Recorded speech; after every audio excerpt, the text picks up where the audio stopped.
Hey there friends, in this video I'm going to be showing you how to add a simple VHS effect to your clips in DaVinci Resolve. So to get started, I've loaded a clip onto my timeline right here and I'm going to move over to the Fusion tab.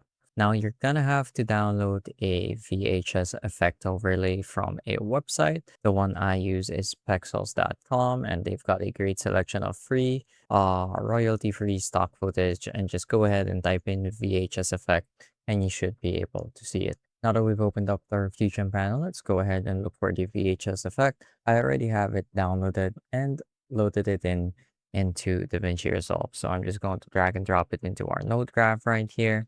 And I'm going to connect this box at the end to this box at the start. Okay, that doesn't auto merge for some reason. There we go. So you're going to want to click on this box and connect it to this box right here to automatically merge them. So as you can see right now, it's a little wonky, but don't worry, we can fix that in a minute. So now what we're going to do with our merge layer is we're going to change the apply mode, which you can find here on the right hand side.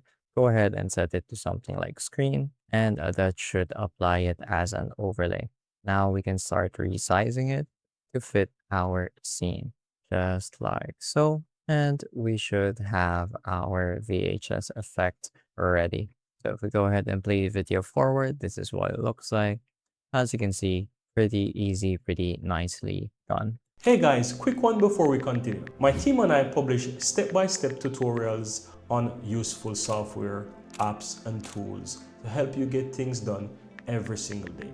And so if you're finding these videos useful, I'd really appreciate if you hit that subscribe button and give this video a like.